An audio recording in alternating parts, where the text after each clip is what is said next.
RT academy my students, और मैं आपका बायोलॉजी मेंटर नागेंद्र साहू। आज हमारा चैप्टर तो वही रहेगा, बिकॉज चैप्टर तो काफी बड़ा है। चैप्टर तो हमारा वही है, लिविंग ऑर्गेनिज्म, लेकिन हमारा टॉपिक चेंज होगा।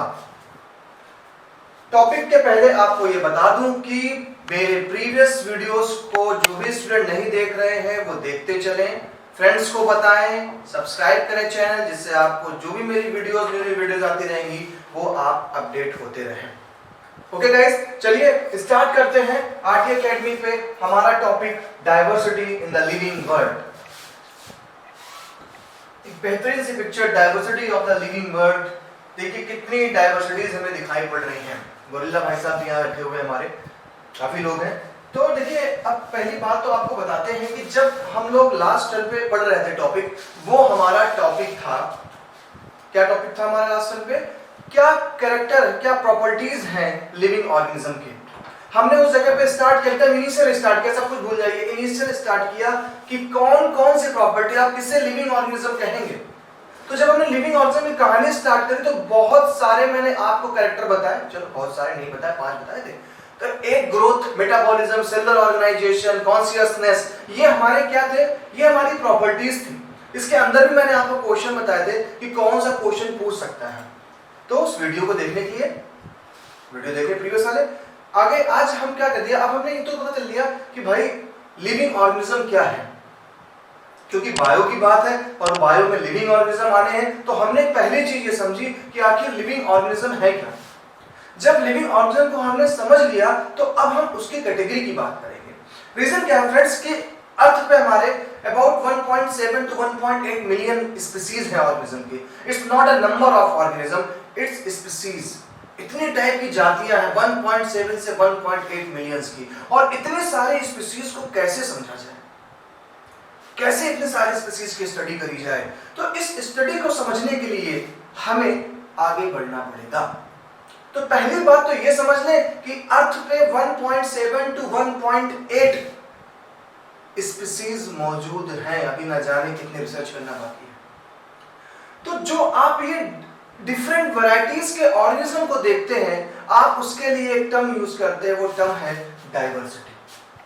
वो टर्म है डाइवर्सिटी। इतने सारे वेरिएशन, हम उसी वेरिएशन की तरफ आगे बढ़ेंगे।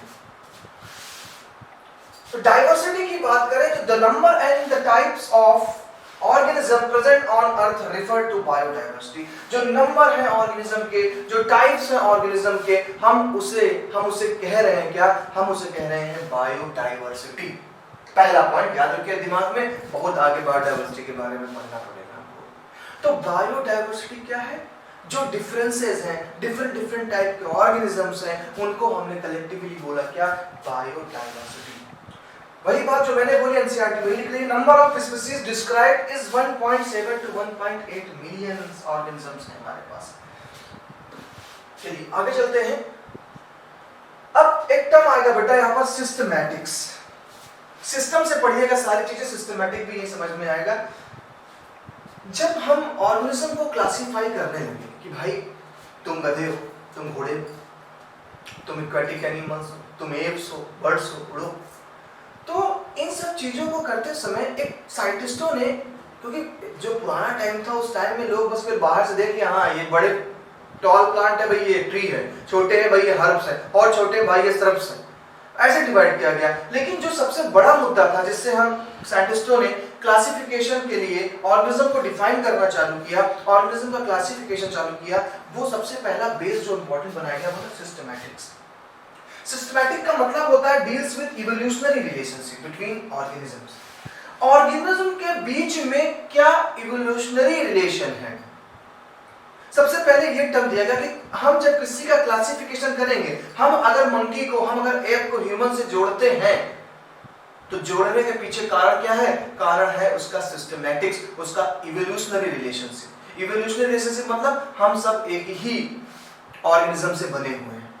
हमें फिश के साथ अटैच नहीं किया जाएगा, बिकॉज फिश के एंसेस्टर अलग थे और हमारे एंसेस्टर टाइप के अलग थे।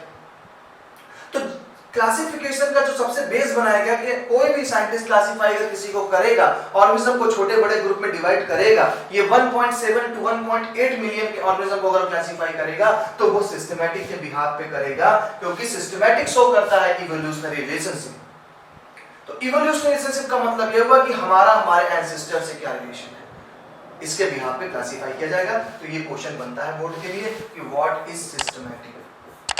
तो systematics is the evolutionary relationship between organisms. आप और हम में इवोल्यूशनरी सिमिलरिटी है, आपके भी टेल नहीं है, मेरे भी टेल नहीं है, आपके जो एंसेस्टर थे और हमारे जो एंसेस्टर थे उनकी सेम कैटेगरी थी, इसलिए ह्यूमन को साथ में रख दिया गया होमो सैपियंस के नाम से।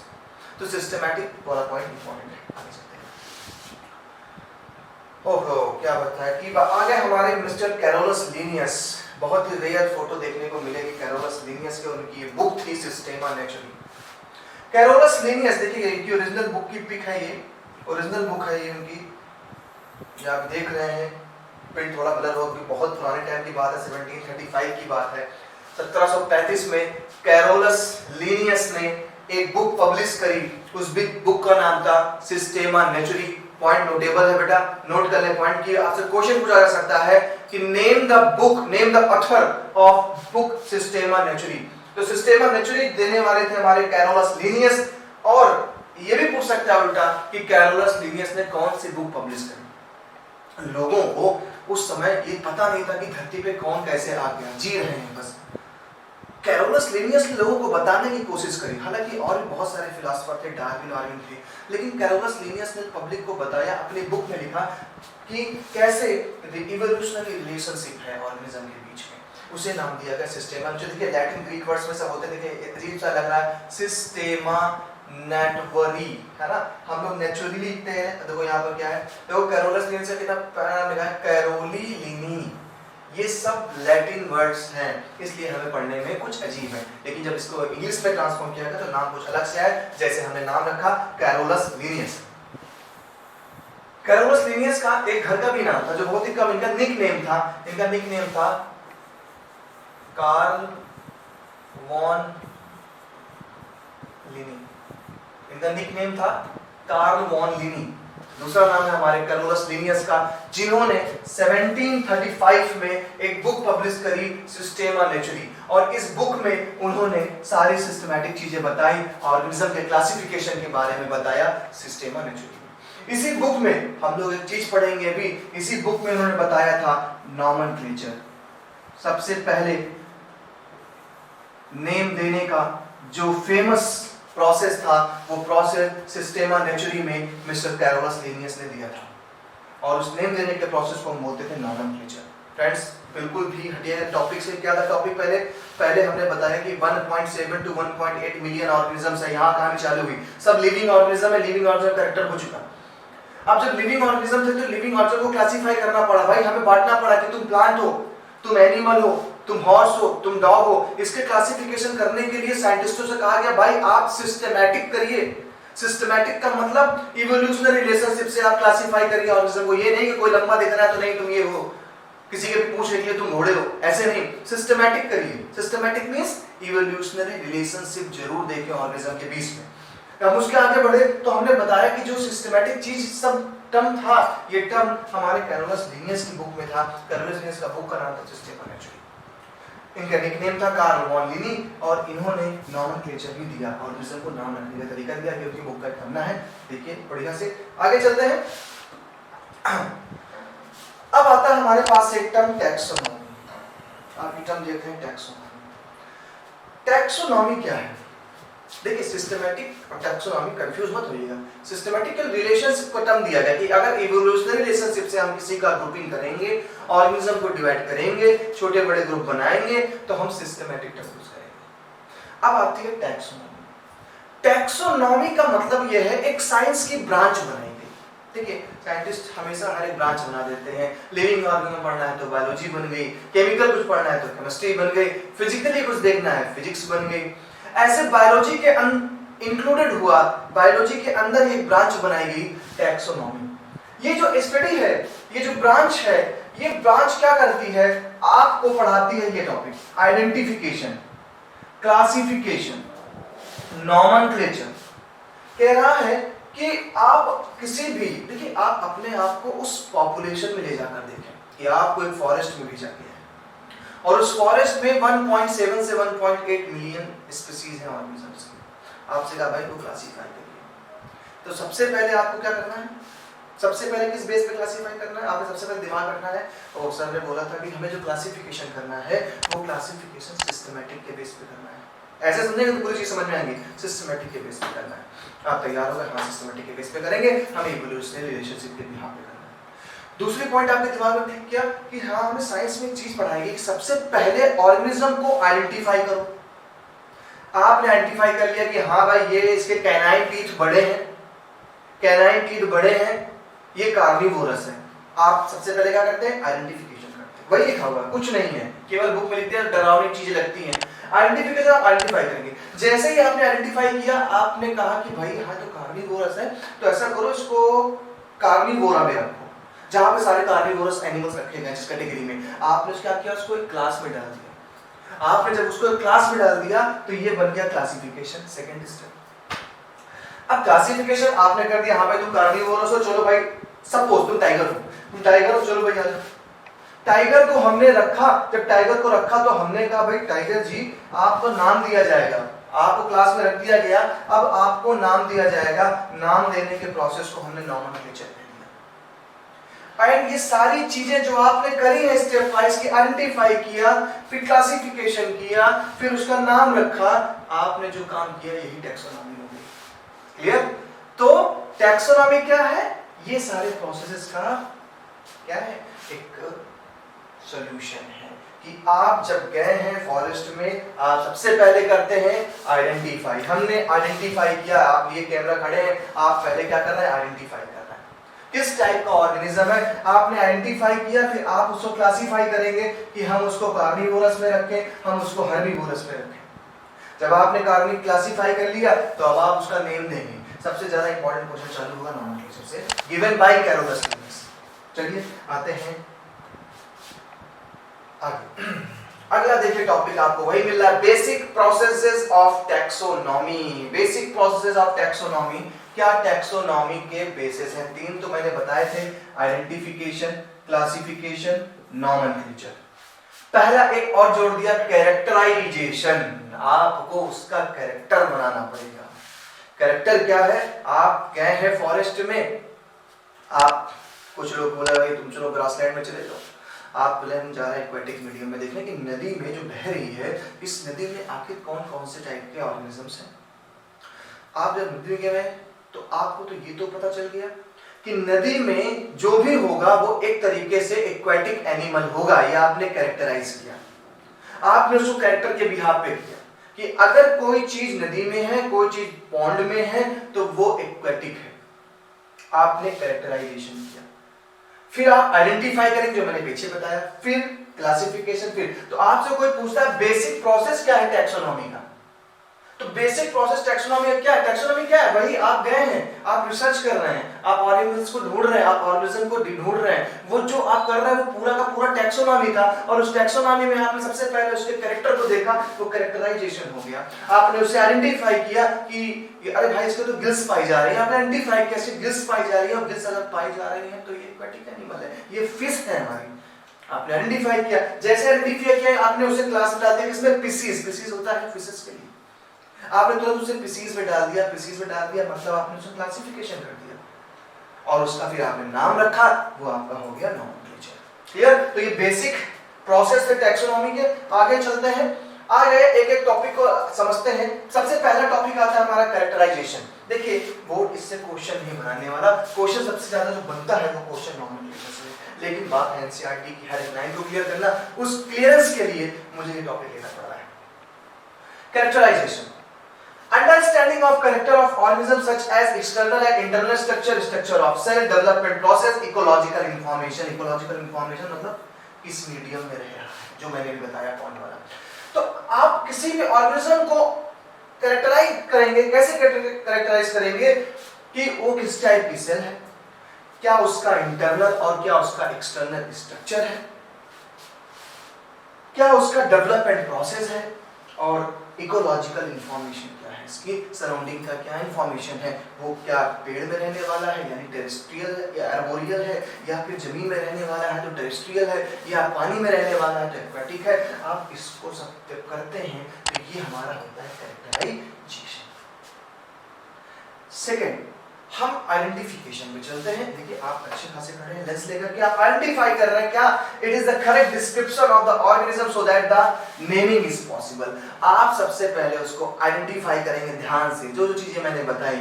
आज आप एक छोटा बच्चा भी है या छोटा बच्चा तो बहुत दूर हो गया, आपके पास अगर मैं कोई भी ऐसी चीज लाता हूँ जिसको पानी पे डालने पे वो पानी में फ्लोट कर रही है, आप बिना सोचे समझे आप बोल देते हो क्या इससे ये एक्वाटिक एनिमल है। ये जो एक्वाटिक एनिमल आप आइडेंटिफाई कर रहे हो, आपने कैसे आइडेंटिफाई कर दिया? क्योंकि बचपन से आपको चीजों के बारे में पढ़ाया जा रहा है, वही चीज हमें यहाँ पढ़नी है। बस दिमाग पे बिल्कुल लोड मत डालिए कि बहुत थ्योरी वाली चीज है, बिल्कुल नहीं। आप जो क्लासिफाई कर रहे हो, ये फिश है, ये पैरट है, ये तो बर्ड्स की फैमिली में आता है, वही चीज सारी यहाँ पर चल रही है, बुक्कीज हो गई बस वो चीजें। क्लियर? तो आपने आइडेंटिफाई किया जिससे उसका नेम दे सके। थर्ड पे आता है क्लासिफिकेशन। ये थोड़ा सा इंपॉर्टेंट है। क्लासिफिकेशन क्या है?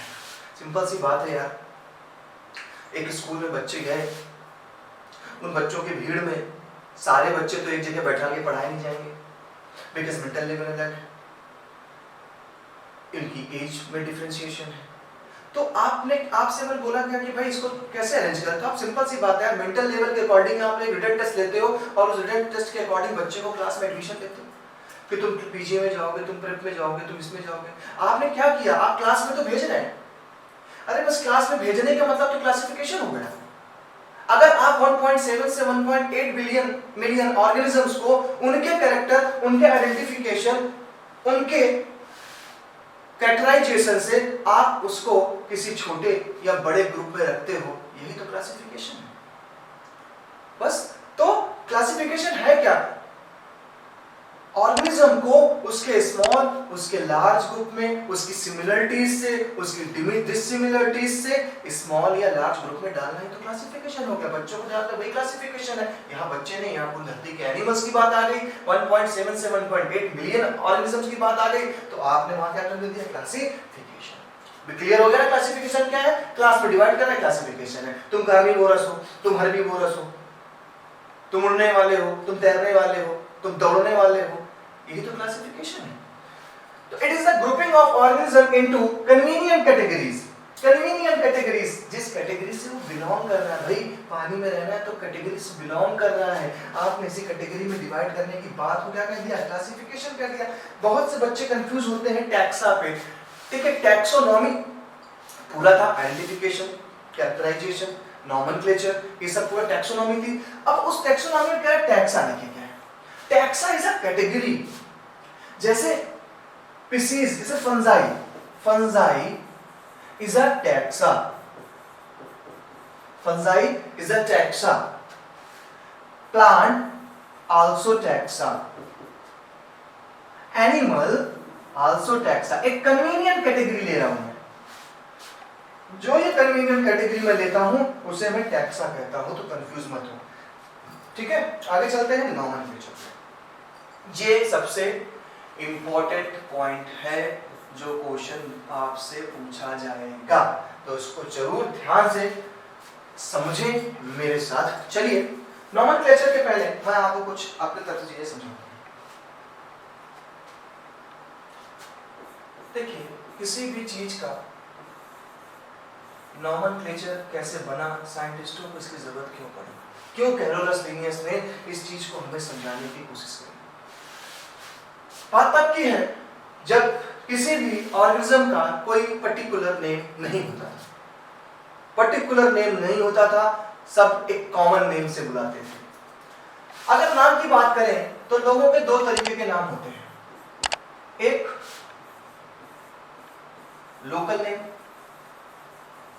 दूसरा स्पेसिफिक नेम। टू टाइप के नेम हुए, local name and specific name. Local name, जो लोकल नेम हमें पता है, जैसे हम अपने यहाँ क्या बोलते हैं उसको भाई, चिड़िया, गौरैया, शुद्ध हिंदी में मैं लिख देता हूँ। आप हम लोग अगर देखें इंडियन बेसिकली उसको गौरैया कहते हैं। लेकिन इसी गौरैया को, ये इंडिया की बात है, इसी गौरैया को इंडिया में तो बहुत जगह पे इसका दूसरा नाम है, लेकिन मैं आपको कंट्री बेस देता हूं। हॉलैंड में इसे हाउस स्पैरो के नाम से जाना जाता है।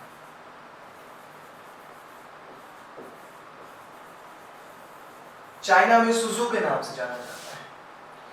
अब आप बतौर एक साइंटिस्ट, बतौर एक एनवायरमेंटिस्ट, आप गए, पुराने जमाने की बात कर रहा हूं, अभी नहीं, आपने तो यहाँ की बुक्स में पढ़ा है गौरैया, आप रिसर्च करने गए, पहुंचे हॉलैंड, इंग्लैंड, आपने वहां से कहा भाई आई एम रिसर्चर ऑफ गौरैया। अब वो बेचारे गौरैया क्या है पता ही नहीं, वो कह रहे हैं व्हाट इज गौरैया, तुम गौरैया लगाए पड़े, गौरैया क्या। अब वहां पर तो गौरैया को हाउस स्पैरो बोला जा रहा है, तो यहां पर कंफ्यूजन हो गया। साइंटिस्टों ने इसी कंफ्यूजन को दूर करने के लिए कहा कि अब एक ऐसा नाम दिया जाए जो नाम पूरी दुनिया में एक ही जैसा हो, पूरी दुनिया में उसका एक ही नाम मिलेगा, दूसरा लोकल नेम नहीं मिलेगा। इसी नाम देने के प्रोसेस को नॉमेनक्लेचर बोला गया, और जो नाम दिया गया उसे स्पेसिफिक नेम बोला गया। अब अगर वो प्लांट है तो बोलते हैं बोटेनिकल नेम, बोटैनिकल नेम। अगर वो एनिमल है तो जूलॉजिकल नेम, एनिमल है तो जूलॉजिकल नेम, प्लांट का कोई है तो बोटेनिकल नेम, दोनों मिल गए स्पेसिफिक नेम, या इसी को बोलते हैं साइंटिफिक नेम। तो साइंटिफिक नेम देने का जो प्रोसेस था, उस प्रोसेस को बोला हमने नॉमेनक्लेचर। क्या बोला? नॉमेनक्लेचर। और नॉमेनक्लेचर में जो देने वाले शब्द दिया तो बहुत लोगों ने नाम, लेकिन जो सबसे फेमस नाम देने में आए वो आए हमारे कैरोलस लिनियस। कैरोलस लिनियस,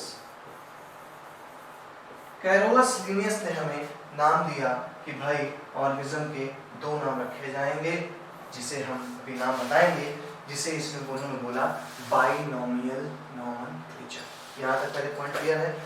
क्यों नॉमेनक्लेचर दिया गया? क्योंकि एक जगह पे स्पेसिफिक नेम होना चाहिए। अब अगर हम जाएंगे, अगर हम गए दूसरे कंट्री पहुंचे और मैंने उनसे बोला भाई मैं पैंथेरा टिग्रिस पे रिसर्च करना चाहता हूं, तो वो समझ जाएंगे पैंथेरा टिग्रिस है क्या, वो जान जाएंगे, डिक्शनरी बोलेंगे पैंथेरा टिग्रिस, ओ सर आप टाइगर पे रिसर्च करेंगे।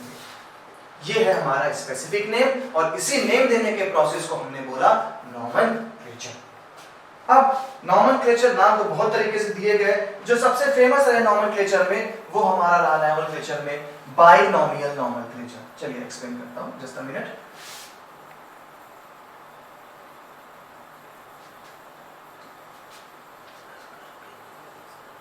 Just a minute, okay. चलिए चालू होता हमारा बाइनोमियल नॉमेनक्लेचर। देखिए नॉमेनक्लेचर तो समझ ही गए, अब हमने लिख दिया यहां पर क्या, बाइनोमियल। बाइनोमियल, बाइनोमियल क्या है? बाई का मतलब टू, बाई का मतलब टू, नोमियल मतलब टर्म, और नॉमेनक्लेचर मतलब नाम देने का प्रोसेस। किसी भी ऑर्गेनिज्म को टू टर्म में नाम देना है, उसे बोला बाइनोमियल नॉमेनक्लेचर। सपोज कोई एक हमारे पास है, मैंने एक लिया है कोई एनिमल, कोई भी ले लें, Panthera, Panthera leo. Panthera leo ये एक साइंटिफिक नेम है लॉयन का, लॉयन का साइंटिफिक नेम पैंथेरा लियो। देखिए पैंथेरा यानी जो फर्स्ट नेम होगा, ये फर्स्ट नेम होता हमारा generic name, generic name. First name is generic name, and the second name is species epithet. बड़ा कठिन नाम दे दिया एपिथेट, कंफ्यूज मत हो, जब ना याद रहे तो ये जीनस का नेम हो गया, ये स्पीसीज का नेम हो गया। तो यहाँ पर स्पीसीज एपिथेट या स्पेसिफिक एपिथेट लिख देते हैं, कंफ्यूज मत होइएगा। अगर नहीं हो रहा ना तो कोई बात नहीं, जीनस नेम है, स्पीसीज का नेम है, बट एनसीईआरटी लिखते हैं generic name and specific epithet या स्पीसीज एपिथेट, तो दोनों चीजें हैं। स्पेसिफिक एपिथेट या स्पीसीज एपिथेट ये है क्या, ये नाम देने से आसानी क्या हुई? कैरोलस लिनियस ने जो ये 2 टर्म्स में साइंटिफिक नेम दिया, ये बड़ा फेमस रीजन इसलिए हुआ क्योंकि यहां पर जो फर्स्ट नेम है जो जीनस को शो करता था, जैसे कि आप देखेंगे लॉयन, टाइगर, लेपर्ड, मोस्टली इनका अगर देखा जाए तो एक तो जो हंटिंग करने का तरीका सेम है, कैनाइन टीथ तीनों के बड़े हैं, चेहरे पे मूछें अप्रोक्सीमेटली सेम है, जो फिगर है अप्रोक्सीमेटली सेम है, पूरा तो कलर नहीं मैच करता लेकिन हरकतें सारी चीजें इनकी सेम है। तो कैरोलस लिनियस का मानना था कि अगर बहुत सिमिलरिटीज किसी में मिलती हैं तो उनको मिलाकर के ग्रुप बनाओ, और उस ग्रुप को ही बोल दिया गया जीनस या जेनेरिक नेम।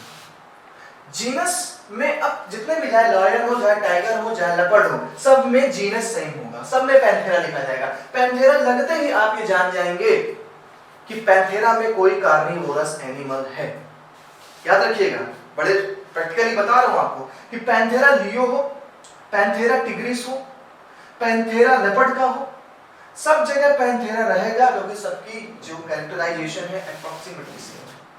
तो अब कभी भी आपके सामने कहीं पर भी लिख जाए पैंथेरा डैश, दैट्स मीन वो एक कार्निवोरस एनिमल है जो बिलोंग करता है कैट फैमिली से। यही हमारा जीनस हो। स्पीसीज क्या है? स्पीसीज पर्टिकुलर नेम के लिए है कि अगर लॉयन है तो जितने भी लॉयन होंगे सब में लियो लगेगा, अगर टाइगर है तो टिग्रिस लगेगा, टिग्रिस लग गया तो मतलब टाइगर वाला हो गया। जीनस सेम है, species particular organism particular species की चेंज होती है। ठीक है, यहीं पर ये जो 2 टर्म्स में नेम दिए जा रहे हैं, यही 2 टर्म्स में नेम देने के प्रोसेस को बोल दिया बायनोमियल नोमेनक्लेचर। याद रखिएगा, ये इंपॉर्टेंट क्वेश्चन है एग्जाम के लिए कि बायनोमियल नोमेनक्लेचर क्या है, किसने दिया था, तो आपको पता है कैरोलस लिनियस ने दिया था। ये जो बायनोमियल नोमेनक्लेचर जो हमने राइट किया है, इसके कुछ रूल्स हैं। देखिए, ये जो बायनोमियल नोमेनक्लेचर, पैंथेरा, लियो, ये सब इंडिया की यार रिसर्च नहीं है, इंडियन रिसर्च नहीं है। और रिसर्चें बहुत इंडिया में हुई हैं, लेकिन ये स्टार्टिंग की रिसर्चें हैं और हमारे इंडिया में शायद तब लिखना पढ़ना इतना लोगों को नहीं था। तो बेसिकली ये लैटिन वर्ड्स में होते हैं, इनको ट्रांसफर किया गया लैटिन वर्ड से ग्रीक में लिखा गया, किसी चीज में राइट किया गया। तो जब ये राइट करते हैं बेसिकली लैटिन वर्ड्स को स्लैंटली राइट किया जाता है, तिरछा से, बट तिरछा तो हम लोग लिख नहीं पाएंगे, तो हम लोग क्या करते हैं, अंडरलाइन करते हैं। तो जब कभी भी आप साइंटिफिक नेम किसी का राइट करें तो उसे अंडरलाइन करें। अंडरलाइन करते ही आप समझ जाएं कि वो क्या है, किसी ऑर्गेनिज्म का साइंटिफिक नेम है। पहली बात, साइंटिफिक नेम में जो फर्स्ट लेटर होगा वो कैपिटल लेटर होगा, फर्स्ट लेटर कैपिटल लेटर होगा, और जो इसके बाद का लेटर होगा, इसके बाद के लेटर में हम क्या करेंगे, स्मॉल लेटर लेंगे। नॉर्मली हम लोग नाम लिखते हैं, जैसे मैं अपना नाम लिखूंगा NAGENDRA नागेंद्रा SAHU, हमारा S कैसा बन गया, टॉम। बेसिकली हम लोग सब ऐसे लिखते हैं, कैपिटल लेटर में लिखते हैं। लेकिन जब किसी का साइंटिफिक नेम राइट करते हैं तो ये आपका कैपिटल लेटर में नहीं जाएगा, ये आपका स्मॉल लेटर में ही होगा अगर साइंटिफिक नेम राइट करते हैं और अंडरलाइन कर देंगे। ये कुछ रूल्स हैं, बाकी अभी रूल्स को डिस्कस करता हूं। आई होप आपको बायनोमियल नोमेनक्लेचर क्लियर हो गया होगा। चलिए आगे चलते हैं।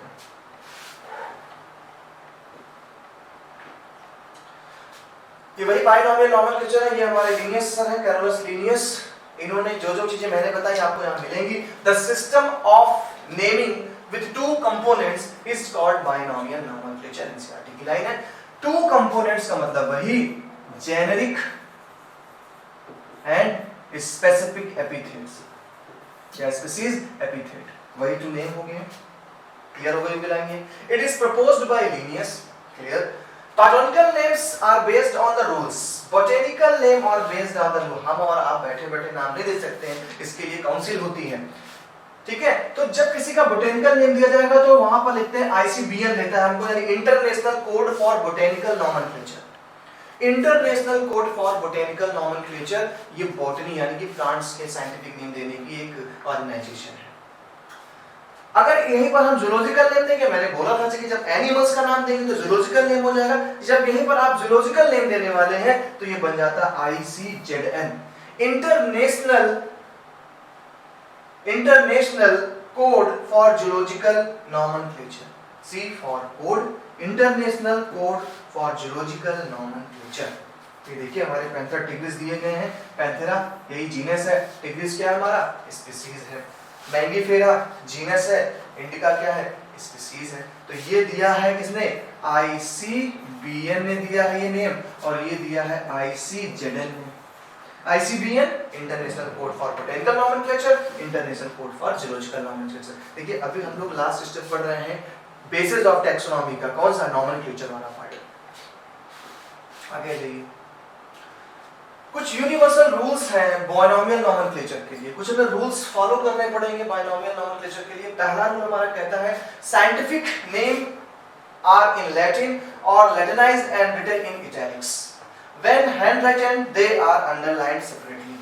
जब हम इसे राइट करेंगे तो सेपरेटली राइट करेंगे, बाकी कंप्यूटराइज्ड है तो स्लैंग पे अच्छा रहेगा वर्ड, कोई प्रॉब्लम नहीं है।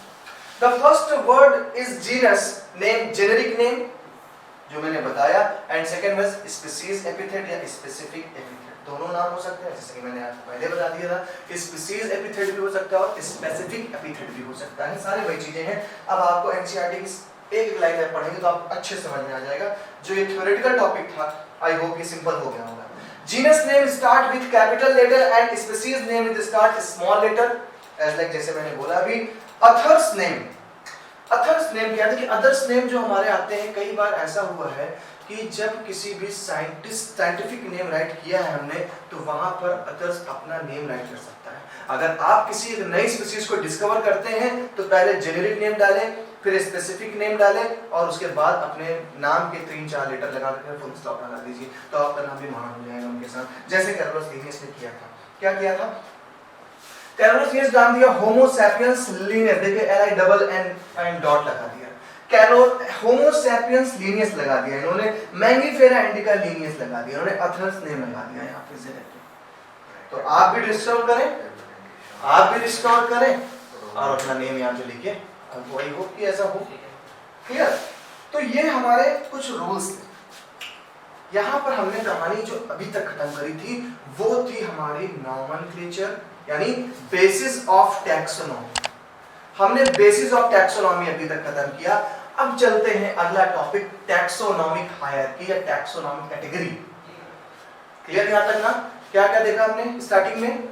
टैक्सोनॉमी के बेसिस थे हमारे, सबसे पहला सिस्टमैटिक था, इवोल्यूशनरी रिलेशनशिप था, फिर सिस्टमैटिक के बेसिस पे गए। तो जब बेसिस पे गए तो बेसिस पे क्या मिला हमको? हमको मिला identification, characterization and nomenclature. Okay, हमें ये 4-5 चीजें मिली।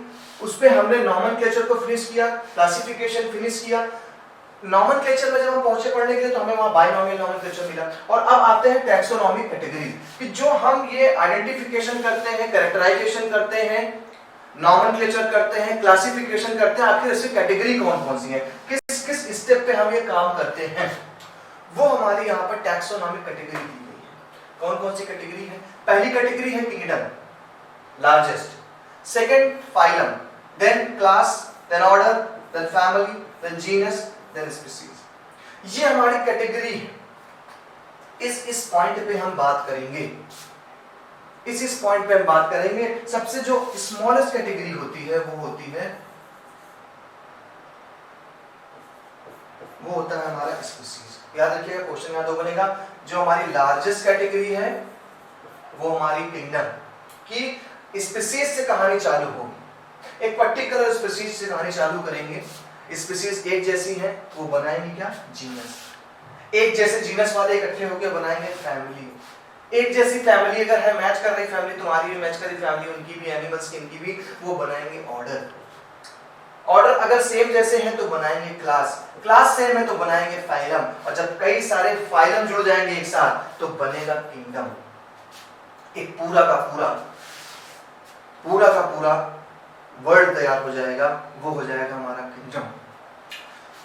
तो टैक्सोनॉमिक कैटेगरीज के कुछ खास पॉइंट्स हैं। Classification involves hierarchy of steps in which each step represent a taxonomic category.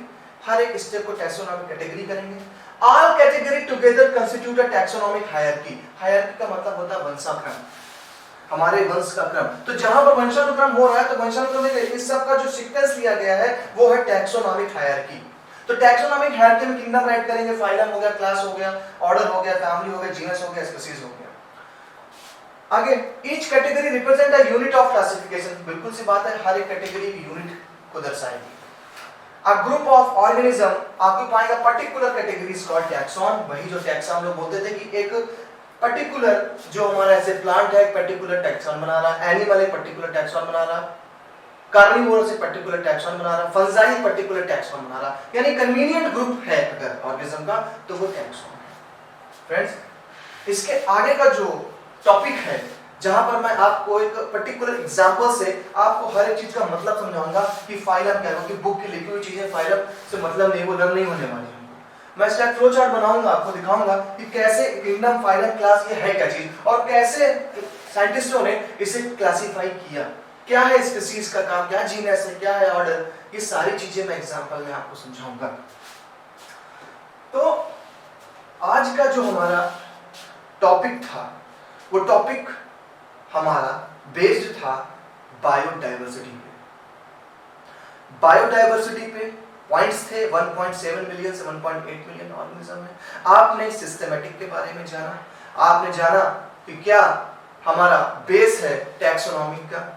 आगे चल के जो इंपॉर्टेंट क्वेश्चन तैयार हुआ वो नॉमेनक्लेचर पे तैयार हुआ, नॉमेनक्लेचर में आप बाइनोमियल नॉमेनक्लेचर पे पहुंचे एंड लास्ट हमारा जब टॉपिक पहुंचा तो वो टैक्सोनॉमिक कैटेगरीज पे पहुंचा, जहां पर हमें टैक्सोनॉमिक हायरार्की के बारे में पता चला, टैक्सॉन के बारे में पता चला, कौन सा लार्जेस्ट यूनिट है वो किंगडम, वेरी गुड, और कौन सा स्मॉलेस्ट है तो स्पीशीज है। फ्रेंड्स अगला जो हमारा टॉपिक होगा वो टॉपिक स्टार्ट करूंगा टैक्सोनॉमिकल हायरार्की के एग्जांपल पे लेकर के। मिस मत करिएगा उस वीडियो को, बिकॉज उस वीडियो के थ्रू मैं आपको एग्जांपल दूंगा जिससे आपको उस कैटेगरी के बारे में समझ में आ जाएगा कि आखिर कैसे साइंटिस्ट ने एक स्पीशीज को जीनस में रखा, जीनस क्यों बनाई गई, फिर ऑर्डर क्यों बनाया गया, सारी चीजें मैं आपको जगह पे क्लियर करूंगा। तो आई होप कि आप अपने फ्रेंड्स को बताएं इस चैनल के बारे में कि ये चैनल क्या है, आरटी एकेडमी के बारे में बताएं और हमारे चैनल को लाइक करें, सब्सक्राइब करें, ज्यादा से ज्यादा लोगों में हमारे चैनल को पहुंचाने की कोशिश करें जिससे ज्यादा से ज्यादा लोगों को एक अच्छी फैकल्टी की स्टडी मिल सके। ओके फ्रेंड्स, मुलाकात करते हैं नेक्स्ट वीडियो में। Okay, bye bye.